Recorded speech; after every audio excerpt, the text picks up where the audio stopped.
My husband Tim has a serious dairy allergy. I'm talking about an actual immune system reaction, not intolerance. His allergy is serious enough to cause acute enterocolitis, but he hasn't needed an EpiPen since he was a kid. I work full-time and also have some seasonal work this holiday season because Tim has been without work. And money has been very tight. As a result, I barely get to rest. The holidays are especially hard, and I found myself getting just one day off every 2 weeks for almost 2 months straight. As you can imagine, that day off means the universe to me. Now, Tim loves dairy, and will sometimes intentionally eat things which trigger his allergy. Lately, it's gotten out of hand, with him going from one risky meal every 4 to 6 months, to every 2 or so weeks. In fact, it always seemed to coincidentally line up with my time off, and I found myself spending my one day taking care of him. Last week, I finally asked him if he was intentionally timing it to line up with my day off. I fully expected him to say no, but he admitted that he was doing it to make sure that he'd have a nurse. And so he'd have someone close by in case he had an especially adverse reaction and needed a hospital. I was livid, and told him that he was selfish, robbing me of my rest. I said that if he made himself sick again, I wouldn't take care of him. I'm exhausted and I need to decompress. He didn't say much, so I thought he'd heard me. Fast forward to Friday night. I get home from work, and a few minutes in, Tim gets a pizza delivered. I ask him why, when I'm making dinner, and he shrugs. I ask if a large garlic Alfredo pizza is worth the pain, and remind him that I won't be giving up my rest day again. He smirks and eats an entire slice while grinning at me. I left it at that and went back to my dinner. Predictably, he got sick, profusely vomiting, retching and groaning from the intense cramping and diarrhea. I slept in the guest room to get away from the sound and smell. He called for me several times and I repeatedly told him no. Hours later, he was still sick and woke me up at the crack of dawn to go get him Pedialyte and meds because he was very dehydrated and still in pain. I told him to order it in and asked him to get out and let me sleep. He was still whimpering when I eventually got up to shower and eat. Again, I did nothing to help or comfort him. By evening, he was sulking, and by morning when I had to work, he was enraged. He yelled, and by the end of the day he told our friends and family that he nearly died and I neglected him. His family accused me of passively trying to kill him. His mom called, shouting that he could have had a life-threatening reaction due to my petty actions, and that I'm a shit wife for not minding his health. I'm starting to feel guilty because she's right and he could have been seriously hurt. I'm the dad of a 25-year-old young girl who I love very much. I've been able to have a good relationship with my daughter and I enjoy my time with her. But there's one thing about her that would give many people pause: she is a diagnosed sociopath. She exhibited odd, disturbing behavior at a young age, and after a serious incident of abuse towards her younger sister, I realized she needed professional help. Throughout her elementary years she struggled heavily, getting in lots of trouble in school for lying, cruelty and all other types of misbehaviors. With an enormous amount of therapy and support, her bad behavior was minimized as she grew older. She received an ASPD diagnosis at 18, and I had suspected it for long prior. After her aggressive behavior was tamed, her following years were much more fruitful. She's law-abiding, has a decent job and a good education, and has many good friendships and admirers. Especially male admirers. She is very, very charming and adept at attracting guys and maintaining their interest. She uses that old dating guide, The Rules, like a Bible. She currently has a boyfriend of about 1.5 years who's crazy about her, and who I have a very strong relationship with. We live in the same area and spend time together regularly. He is a great guy, very kind, funny and intelligent. But I doubt she loves him. We've had some very honest, in-depth discussions about her mental health since her diagnosis.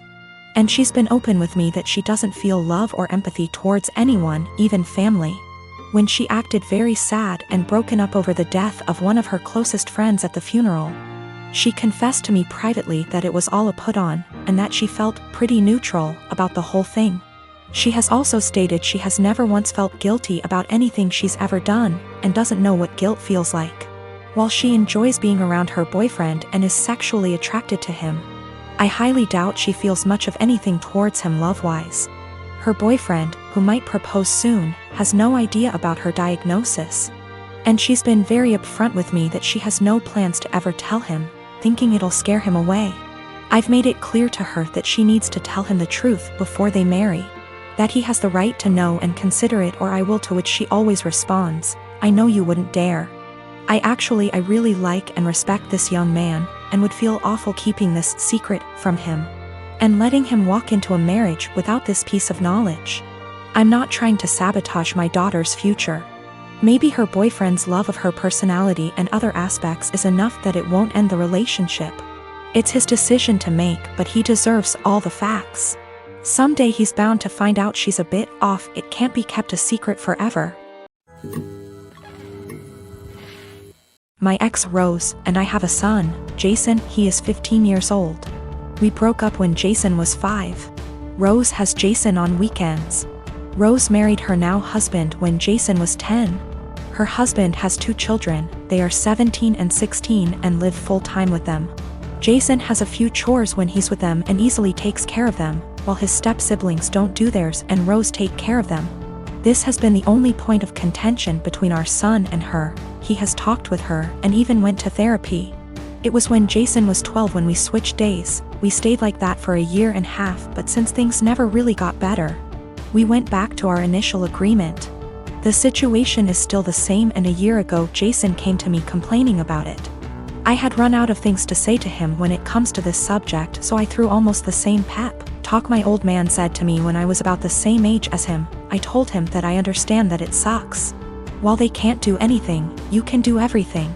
You can cook, clean, do well in school, drive, handle your own money, and you even know how to handle the bills, and I'm not counting the things you've learned from your grandparents and your uncle. I can send you to live alone right now like my old man did with me, an inside joke.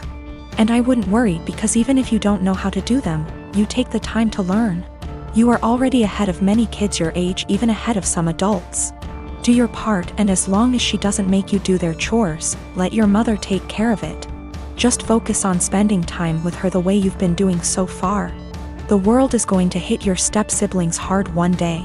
Jason took it well, and things have been going well until yesterday.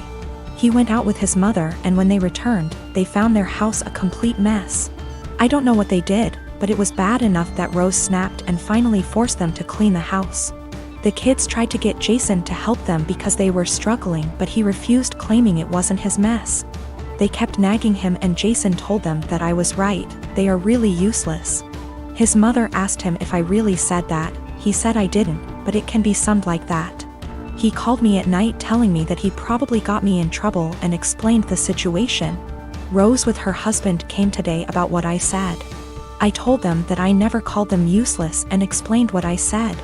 But useless never leave their minds, and told me I'm an asshole and to stay out of their business. Rose and her husband comments were more about her kids, who I don't care, but when it comes to my son, of course I will. Jason wasn't standing there looking smug and calling them useless. He was in his room minding his business. The constant nagging and his mother's inability to stop them make him snap. That's when he called them useless. He knows he should ignore them or be more tactful, but I get it. His patience has limits just like everyone else. He apologized to his step-siblings before he came back to my house yesterday. He also apologized to me for kinda throwing me under the bus, but I told him it was unnecessary, everything cool between us. Why did he keep going to his mother? He wanted. Last year he was on the fence about going back, but after our talk, he finally accepted that his mother wasn't going to change, and he decided to work around that because he still wanted a relationship with her. Their relationship actually got better, but after what happened, their relationship is going to change. We have to wait if it is for better or for worse. Him and I talked, and he's still thinking about what to do, but he says that he'll probably do what he had planned last year. He will spend time with her but will not go to her house anymore. He's taking a few days to let things settle down, and then he'll let his mother know. She is not going to like it, but alas, she's not in a position to demand or ask. My fiancé, Charlie. My sister, Kendall. Kendall's boyfriend, Jack. Charlie and I have been together for 6 years and have lived together for 3 years. We met in college. Our relationship is awesome. I love him more than anything, and I know he's the one I want to spend the rest of my life with. We're best friends, we make a great team, and we're really happy together. So no problems there. Kendall and I have always been close. We've had normal sisterly arguments and whatnot, but I love her and she's family. I don't really know Jack that well, but he seemed like a nice guy, which obviously isn't the case, and we've all gotten along until now. Kendall and Jack have been together for 2 years. Their relationship is rocky. Kendall has called me countless times because of fights, breakups, and drama. I've always been her shoulder to cry on, and I've supported her through everything as best I can. She has gotten jealous of my relationship with Charlie, saying things like she wishes she could have a perfect relationship like ours, and she wishes she could have that connection with Jack. Recently, within the last 2 months, she started saying things like, "I should just steal Charlie from you," and "I wish Jack was more like Charlie. I think Charlie and I would be a great match." She started flirting with Charlie, which made him super uncomfortable, and overstepped boundaries. I was uncomfortable and upset with her behavior. We had a serious talk and she broke down. She told me she was going through a rough patch with Jack and wasn't handling it well. She apologized to me and to Charlie, and told me she knew what she did was wrong, it wouldn't happen again, etc. Charlie and I talked about it and we decided to forgive her. At the time of the incident, Jack and Kendall were still going through a rough patch. 2 weeks ago, Charlie invited close friends and family to dinner. This included Jack and Kendall. It was at the restaurant Charlie and I had our first date, down to the exact table we sat at. We had talked about marriage at great length, so I had a feeling. Lo and behold, Charlie proposed to me. It was perfect. I was so happy. I cried like a baby. Our family and friends congratulated us. Kendall seemed super excited. She gushed about how cute it was, started talking about the wedding, and hugged us both. The only person who didn't seem happy for us was Jack. He told Kendall that he wanted to go home and they left early. Fast forward a few days. Kendall texted me and she was pissed. She called me a traitor and a disgusting. I asked her why she was upset. She claimed I was trying to ruin her relationship and then stopped replying to my texts. I texted Jack and asked him WTF was going on. He told me that he was planning to propose to Kendall at dinner. At first, I felt bad because maybe he had planned something beforehand and maybe it was just a huge misunderstanding. But apparently, Jack wasn't even planning to propose to Kendall until we got to the restaurant. He saw how nice the restaurant was, our friends and family were there, and decided, hey, this is perfect. He thought it would help them out of their rough patch, which is a horrible idea because marriage doesn't magically fix relationships. But then Charlie proposed and stole his thunder. He didn't even have a ring. Charlie had been planning that proposal for months. He's had the ring for 6 months, made the reservations 2 months beforehand, invited all of our family and friends. Even the staff of the restaurant was in on the proposal.